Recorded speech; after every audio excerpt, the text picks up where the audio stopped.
بسم الله الرحمن الرحيم وصلى الله وسلم وبارك على سيدنا محمد وعلى آله وأصحابه وإخوانه وحزبه ومن سار على سيره يوم الدين.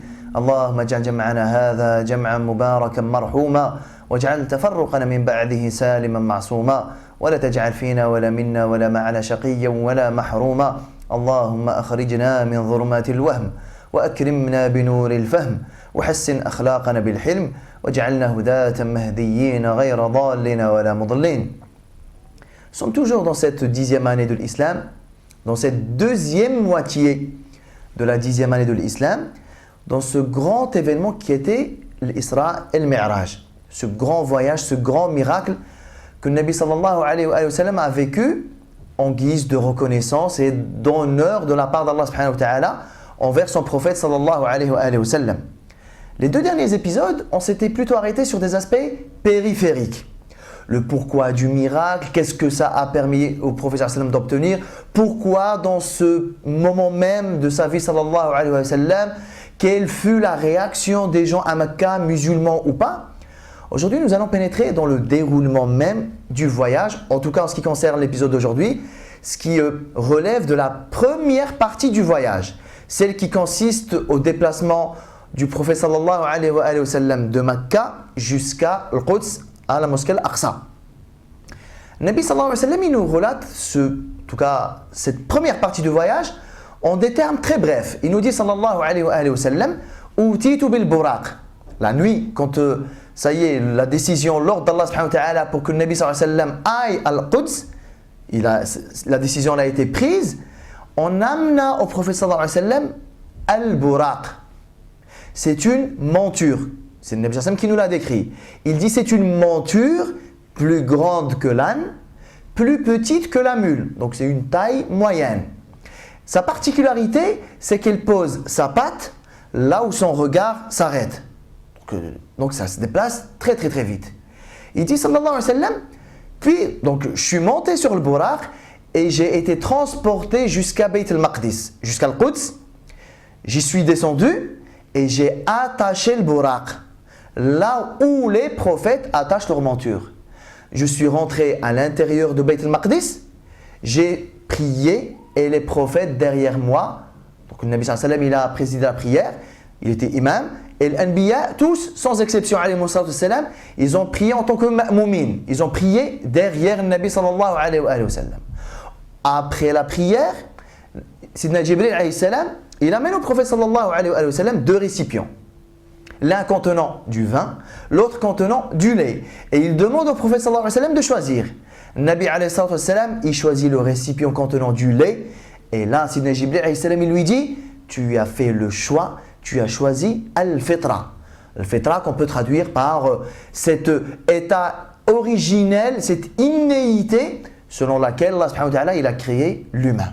Très brièvement, voici le récit de la première partie du voyage. Voilà, il y a trois éléments importants à relever ici. Il y a le buraq, cette monture. C'est quand même une créature pas connue des humains, on ne la connaît pas. Si ce n'est que le Nabi sallallahu alayhi wa sallam nous l'a décrite comme étant moyennement grande et qui se déplace quand même à une très grande vitesse. Elle pose sa patte là où son regard s'arrête. Le fait que le Nabi sallallahu alayhi wa sallam ait attaché le buraq une fois arrivé à Bayt al-Maqdis, donc on va dire tout ce qui relève de le buraq, voilà c'est ça, l'élément premier de ce voyage, de cette première partie du voyage. Le fait que le Nabi sallallahu alayhi wa sallam ait présidé la prière pour les prophètes, tous les prophètes derrière lui, alayhi wa sallam, deuxième élément.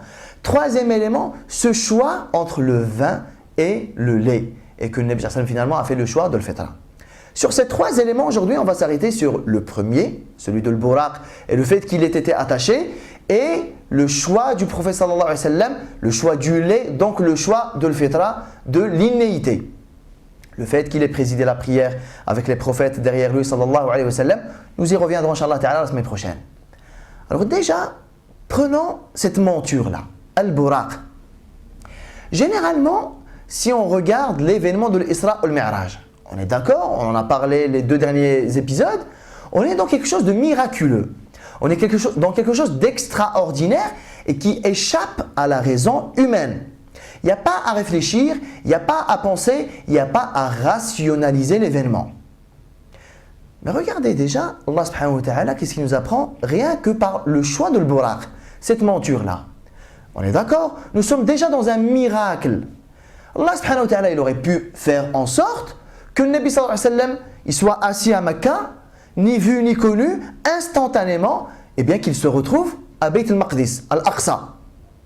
Pourquoi Allah subhanahu wa ta'ala, alors que nous sommes dans un environnement et dans un contexte de miracle, pourquoi dans le miracle, Allah subhanahu wa ta'ala a fait monter le Nabi sallallahu alayhi wa sallam sur une monture, certes qui se déplace très vite, mais honnêtement, il aurait pu, subhanahu wa ta'ala, envoyer au prophète sallallahu alayhi wa sallam une monture qui se déplace encore plus vite que ça. Allah subhanahu wa ta'ala aurait pu épargner à son prophète sallallahu alayhi wa sallam de carrément prendre une monture, mais pourquoi Allah ta'ala a fait ce choix-là?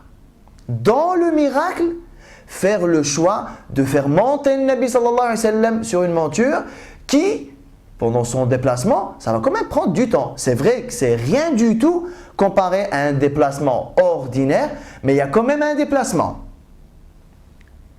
Ce qui est exceptionnel ici, c'est quoi?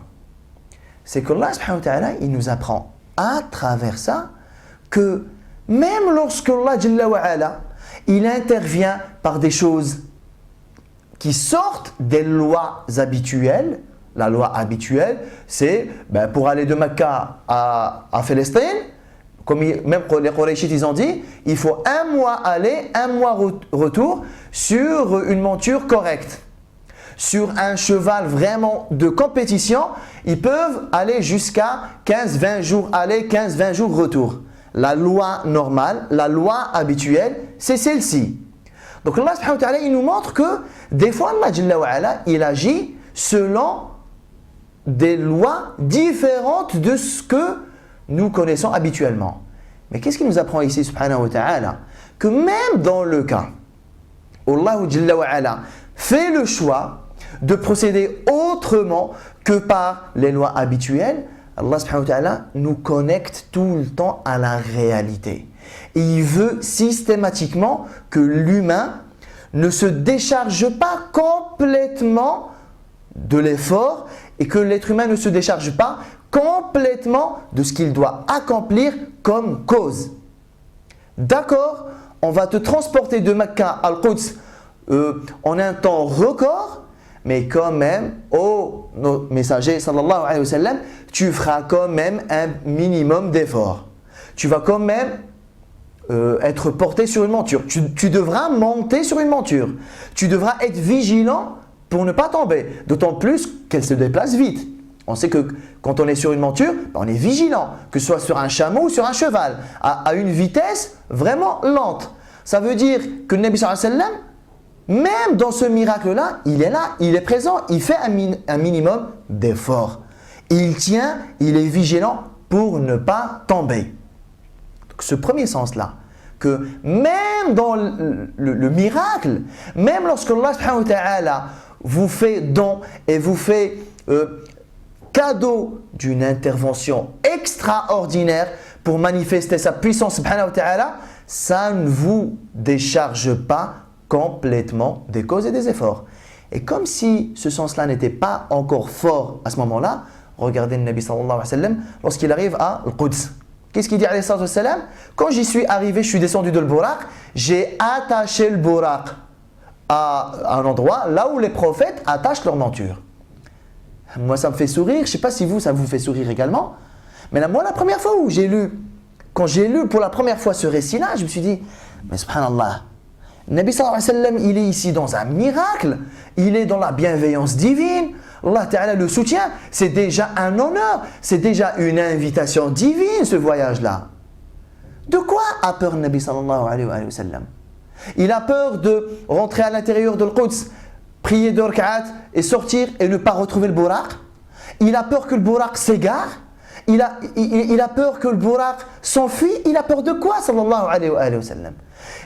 C'est quoi l'intérêt concret et réel pour lequel le Nabi sallallahu alayhi wa sallam a attaché le Buraq? Le risque c'est quoi? C'est que le Buraq parte et laisse le Nabi sallallahu alayhi wa sallam? On a presque envie de dire, et alors? De toute façon, le Nabi sallallahu alayhi wa sallam, il est ici dans ce contexte-là, sous la bienveillance divine à 100%. Le buraq, il n'a qu'à partir. N'oublions pas que le miracle de l'Isra al Mi'raj, ne serait-ce que cette première partie-là, elle a quoi de miraculeux cette partie-là? Elle a de miraculeux, c'est que l'aller et le retour se soient faits en une nuit. Donc le Nabi sallallahu alayhi wa sallam, il ne se soucie même pas de ça. Le buraq est parti, moi c'est pas mon problème. Allah Jalla wa ala, il me ramènera à Makkah avant le Fajr. Donc je ne m'en soucie pas finalement. Mais qu'est-ce qu'il nous apprend ici, sallallahu alayhi wa sallam? Quelque chose de fondamentalement fort. Que si le croyant et si la croyante intègre cet enseignement-là au quotidien dans sa vie, franchement, on aura fait beaucoup de pas. Nabi sallallahu alayhi wa sallam, qu'est-ce qu'il nous apprend ici? Faites ce qui relève de votre responsabilité et ne comptez pas sur Allah subhanahu wa ta'ala pour vous décharger de ce que vous devez accomplir. Accomplissez 100% de ce qui relève de votre responsabilité, ensuite confiez le reste à Allah subhanahu wa ta'ala. Le Nabi sallallahu alayhi wa sallam, il aurait pu dire ici, de toute façon, je suis déjà dans un miracle, c'est pas possible que Allah subhanahu wa ta'ala me laisse tomber à ce moment-là. Sinon, le miracle n'aurait eu aucun sens. C'est pas ça que sallallahu alayhi wa sallam il nous apprend. C'est pas du tout ça. Qu'est-ce qu'il nous apprend? C'est vrai que je suis dans un miracle. C'est vrai que la monture là déjà elle est exceptionnelle. C'est vrai que Jibril alayhi salam en ma compagnie. C'est vrai que je n'ai aucun souci à me faire. Mais c'est vrai aussi que attacher ma monture relève de ma responsabilité. Et regardez qu'est-ce qu'il dit sallallahu alayhi wa sallam. J'ai attaché le buraq là où les prophètes attachent leur monture. Ça veut dire c'est quelque chose de commun chez les gens qui connaissent le mieux Allah subhanahu wa ta'ala. Ceux qui connaissent le mieux Allah subhanahu wa ta'ala, c'est qui? Ce sont les prophètes. Pourtant, ce sont des gens très concrets.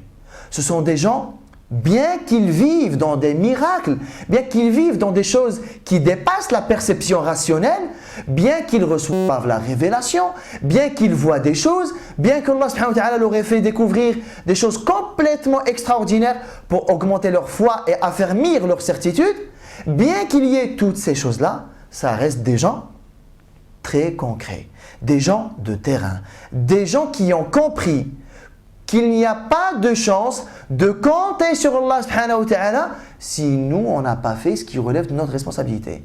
C'est même très impoli envers Allah subhanahu wa ta'ala de ne rien faire et de dire Ya Allah soutiens-moi, Ya Allah préserve-moi, Ya Allah aide-moi.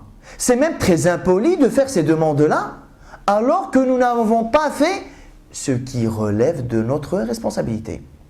Ça, c'est quelque chose de très important. Et on le voit pratiquement partout, dans les vécus des prophètes, dans le vécu du prophète sallallahu alayhi wa sallam, dans le vécu des gens nobles, dans le vécu des gens pieux qu'Allah subhanahu wa ta'ala, dont il nous a raconté un peu le vécu. Plein d'exemples. Regardez Sidna Nuh alayhi salam. Allah ta'ala lui a demandé de concevoir, de construire l'arche. Pourtant, Allah subhanahu wa ta'ala, il aurait pu le sauver le jour J sans ça. Le jour J, Allah subhanahu wa ta'ala, il aurait pu élever carrément Sidna Nuh alayhi salam et ceux qui ont cru en lui, carrément dans le ciel, comme ça ils ne sont pas touchés par la mer. Non, qu'est-ce qu'il nous apprend Allah subhanahu wa ta'ala à travers Sidna Nuh alayhi salam? وَاصْنَعِ الْفُلْكَ بِأَعْيُنِنَا. Construis l'arche sous notre bienveillance, bien entendu, sous notre protection, mais construis-le quand même. Ça veut dire fais l'effort. Trouve-toi des planches, subhanallah, de bois. Trouve-toi du matériel. Bien sûr, le jour J, Allah Ta'ala va te soutenir. Bien sûr, le jour J, tu n'as aucune crainte à te faire. Mais les choses n'arrivent pas comme ça, par enchantement, sans un minimum d'effort de votre part. Alors, l'exemple de Sidna Nuh alayhi salam, d'accord. Il y a plein d'exemples du vécu du prophète sallallahu alayhi wa sallam. Regardez lors de la bataille de Badr. La bataille de Badr, sur le papier en tout cas, elle donnait les musulmans perdants. Pour plusieurs raisons concrètes. Pour des raisons d'inexpérience militaire, pour des raisons d'infériorité numérique et pour des raisons de manque de matériel. Tout ce que Quraysh, au fait, avait l'inverse. Très expérimentés, ils étaient nombreux, plus nombreux en tout cas, 3 fois le nombre des musulmans et très bien équipés. Donc le Nabi sallallahu alayhi wa sallam et Sahaba, ils savent que sur le papier c'est mort. Donc, mais quand même, on doit affronter Quraysh. Mais on va affronter Quraysh dans quel état d'esprit? L'état d'esprit de, ben écoute, nous on est inférieur numériquement, on n'est pas expérimenté, on n'a pas beaucoup d'armes. Ben, ce qu'on va faire, on va y aller à coup de dua, à coup de Coran, à coup de dhikr, à coup de prière et à coup de pleurs et on va montrer notre pauvreté envers Allah subhanahu wa ta'ala et de toute façon, il n'y a que ça qui nous sauvera étant donné que sur le papier, on ne vaut pas le coup. Il y avait cet état d'esprit-là, mais il y avait un autre état d'esprit, le bon. On a 2 épées, ben on va quand même prendre les 2 épées. On a 3 chevaux, on va prendre les 3 chevaux. On a juste 5 sahaba ou 10 ou 15 qui sont vraiment des vrais guerriers, ben on va prendre ça. Les autres, vous ne savez pas vous battre, mais vous allez quand même y aller et faire le maximum de ce que vous pouvez. Et c'est ce qu'Allah Ta'ala il dit clairement dans Surat Al-Anfal pour réconcilier les 2 concepts. Le premier concept qui consiste en une préparation maximale de ce que vous pouvez faire. Le deuxième concept, le fait de compter à 100% sur Allah subhanahu wa ta'ala après avoir accompli les causes. Allah subhanahu wa ta'ala dans un premier temps, qu'est-ce qu'il dit? وَمَا النَّصْرُ إِلَّا مِنْ عِنْدِ اللَّهِ. La victoire ne provient que de Allah subhanahu wa ta'ala. Dans un second temps, pour pas que les gens se disent bah, de toute façon, si la victoire ne vient que d'Allah subhanahu wa ta'ala, bah, on n'a qu'à y aller comme ça. Allah ta'ala règle un peu ce concept-là en disant وَأَعِدُّوا لَهُمْ مَسْتَطَعْتُمْ مِنْ قُوَّةٍ. Préparez-vous à leur rencontre par le maximum de forces militaires que vous pouvez engager dans cette bataille-là, ainsi que la cavalerie dont vous disposez. Ça veut dire ça, c'est quelque chose qui ne doit jamais quitter le frère, la sœur, le croyant, la croyante.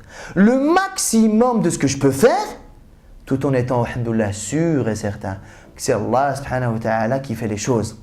Bien sûr, inna nahnu nazzalna dhikra wa inna lahu lahafizun. Allah ta'ala le dit clairement, c'est nous qui avons fait descendre le Coran et c'est nous qui en sommes garants. Mais qu'est-ce qu'on fait? On arrête d'apprendre le Coran en disant, bah, de toute façon, Allah subhanahu wa ta'ala s'est chargé de le préserver?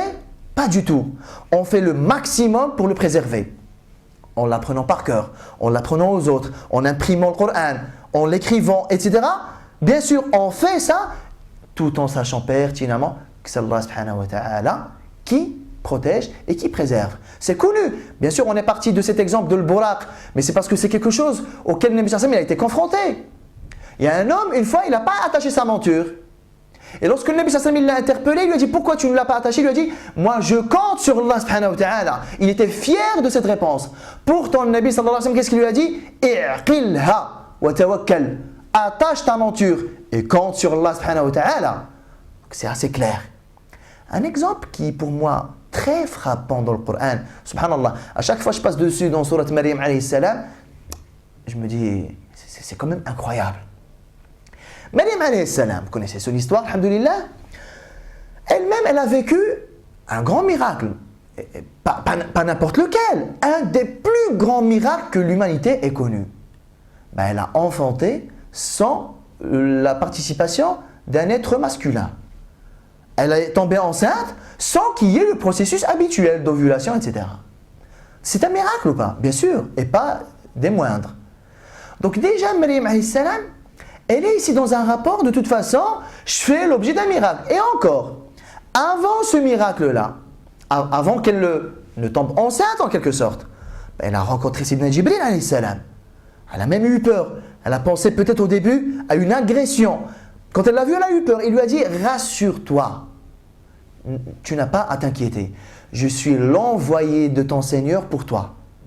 Pour justement insuffler l'âme en toi, tu vas porter un enfant qui sera, etc., etc., etc. » Donc là, il y a déjà un miracle là. Sa grossesse, elle l'a vécue après avoir vécu un miracle. Mais regardez lorsqu'elle a accouché, radiallahu anha. L'accouchement, il a été éprouvant physiquement. Regardez toujours Allah Ta'ala, dans le miracle, il ne déconnecte pas ses bien-aimés de la réalité. Allah subhanahu wa ta'ala, miracle, franchement, on aurait même pu dire miracle pour miracle, ben, elle n'avait qu'à avoir une grossesse instantanée. Miracle pour miracle, elle n'avait qu'à accoucher d'une façon un peu extraordinaire. Miracle pour miracle, elle aurait pu accoucher sans éprouver la moindre fatigue, sans éprouver la moindre sensation de perte des os, etc. Allah Ta'ala le dit clairement. Elle a perdu les os auprès d'un palmier. Donc regardez, dans le miracle, Allah Ta'ala a fait vivre à Maryam alayhi salam des étapes réelles, concrètes, comme Nabi sallallahu alayhi wa sallam. Dans le miracle, on va te faire monter sur une vraie monture qui se déplace. Il y a un déplacement. Il faut que tu fasses attention pour ne pas tomber de ta monture. C'est vrai que ta grossesse, elle est déjà miraculeuse, mais tu vas quand même sentir cet enfant en toi. Tu vas quand même accoucher d'une manière ordinaire, par voie basse, etc. Regardez Allah Ta'ala comment, dans le miracle, il connecte ses bien-aimés à la réalité. Et lorsque Maryam alayhi salam a accouché, elle a entendu une voix qui lui dit quoi? وَهُزِّي إِلَيْكِ بِجِذْعِ النَّخْلَةِ تُسَاقِطْ dans une autre version, تُسَاقِطْ عَلَيْكِ رُطَبًا جَنِيًّا. Tu es fatigué, tu viens d'être éprouvé physiquement de cet accouchement. Tu veux prendre des forces, tu as besoin de vitamines, tu as besoin de prendre des forces. Tu sais qu'est-ce que tu fais? Lève-toi et secoue ce palmier-là. Il fera tomber sur toi des dattes bien juteuses, bien mûres, bien sucrées. Mais moi, la première fois, c'est exactement pareil. Je me suis fait la même réflexion.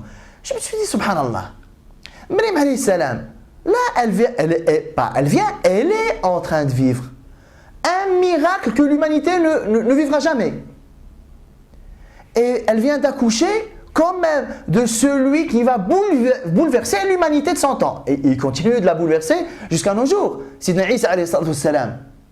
Et pourtant, après son accouchement, Allah Ta'ala l'incite, l'oblige à faire un effort. Lève-toi et secoue le palmier. Tu as faim, tu as besoin de prendre des forces. Ne t'attends pas à ce que ça vienne chez toi sans le moindre effort de ta part. Lève-toi. C'est vrai que tu n'es pas apte, tu n'es pas capable de monter et d'escalader le palmier pour prendre des dattes, mais ce n'est pas une raison de ne rien faire. Tu ne peux pas escalader le palmier, tu peux au moins le secouer. Sauf que concrètement, est-ce que vous vous êtes déjà amusé à secouer un palmier? Moi, j'ai déjà essayé. Je dis, voilà, ça fait quoi de secouer un palmier? Ben, ça fait absolument rien. Un palmier, c'est très lourd. C'est très costaud, ça ne bouge absolument pas. Vous savez, les exploitants agricoles, ceux qui cultivent des palmiers, comment ils récoltent les dattes? Ben, ils escaladent justement et ils prennent les régimes de dattes. Alors si c'était aussi simple que ça, s'il suffisait juste de secouer les palmiers et que les dattes elles tombent, les agriculteurs, ils seraient les premiers à le savoir. C'est différent des oliviers. Je pense que vous avez peut-être déjà vu au Maroc, en Espagne, en Algérie, en Tunisie, là où il y a des oliviers en tout cas. Si, l'olivier c'est différent. L'olivier, vous le secouez, les olives elles tombent. D'ailleurs, la récolte maintenant, elle est mécanique. Il y a une espèce d'engin avec un bras mécanique, on le colle sur le tronc d'arbre, il met des secousses et les olives elles tombent. Ce n'est pas le cas du palmier. Donc pourquoi Allah Ta'ala demande à Maryam alayhi salam de secouer le palmier, sachant pertinemment qu'elle ne pourra pas réellement et physiquement secouer le palmier? Ben, ce n'est pas difficile à comprendre. Fais ce que tu peux faire. Il était facile pour Allah subhanahu wa ta'ala de dire, bon, Maryam alayhi salam, elle vient de vivre un miracle, etc. On peut ménager un peu ses efforts. Maryam, ne bouge pas. On va t'envoyer un ange. Tiens, Jibril alayhi salam, il est venu pour t'annoncer la bonne nouvelle. Il est venu pour insuffler l'âme en toi. Jibril alayhi salam, il n'aurait pas pu venir t'amener à boire et à manger. Reste assise. Ne bouge pas, on s'occupe de tout. Allah Ta'ala, il ne pouvait pas faire ça. Si, il pouvait le faire. D'ailleurs, il l'a déjà fait. Vous savez, avant, pendant sa jeunesse, on va dire, Maryam alayhi salam, elle était connue pour être une femme très pieuse, très chaste, très pudique. Elle était toujours, on va dire, dans son monastère, dans son lieu de culte. Elle était connue pour ça. Sidna Zakaria alayhi salam, qu'est-ce qu'il nous dit Allah subhanahu wa ta'ala à son sujet? كلما دخل عليها زكريا المحراب وجد عندها رزقا. À chaque fois que Sidna Zakaria alayhi salam, il allait lui rendre visite dans son lieu de retraite spirituelle, dans son lieu d'adoration, il trouvait chez elle des fruits inversement proportionnels et inversement par rapport à la saison. Des fruits d'hiver en été et des fruits d'été en hiver. قال يا مريم أن لك هذا. Oh Maryam, d'où as-tu eu ces fruits-là qui ne sont pas de saison? Bien sûr, aujourd'hui, ça n'a aucun sens avec les frigos, etc. Mais de son temps, c'est quand même extraordinaire. D'où tu as eu des fruits d'hiver en été? Qu'est-ce qu'elle a répondu alayhi salam? Elle lui a dit, ceci provient d'Allah Ta'ala. Ça vient d'Allah subhanahu wa ta'ala. Ça veut dire, Maryam alayhi salam, elle est habituée à ce qu'Allah Ta'ala la comble de ses bienfaits de façon miraculeuse. C'est pas un peu paradoxal? Au moment où elle n'en avait pas besoin, Allah Ta'ala lui ramène des fruits hors saison. Et au moment où elle en a besoin parce qu'elle a besoin de prendre des forces, Allah Ta'ala l'incite à faire des efforts. C'est pour nous apprendre quoi finalement? C'est que ne vous attendez pas à une intervention divine. Faites le nécessaire. Si Allah Ta'ala rajoute sur vos efforts des choses extraordinaires, des choses miraculeuses, ben il fait ce qu'il veut, subhanahu wa ta'ala. Mais ça ne relève pas de vos attentes à vous. Ça, c'est quelque chose, j'aimerais qu'on l'inscrive, Inch'Allah ta'ala, dans nos esprits. Alors, aujourd'hui, on a démarré cette étude de l'Isra al-Mi'raj par le fait que le Nabi sallallahu alayhi wa sallam ait attaché le buraq. Et on a débordé sur toutes ces raisons-là pour bien qu'on comprenne. Alors, on ne va pas développer le reste aujourd'hui, Inch'Allah ta'ala, parce que ça va nous faire déborder au-delà des 30 minutes. Mais en tout cas, l'enseignement d'aujourd'hui, c'est ne vous attendez pas au miracle. Et d'ailleurs, c'est quelque chose qu'on va voir tout le temps.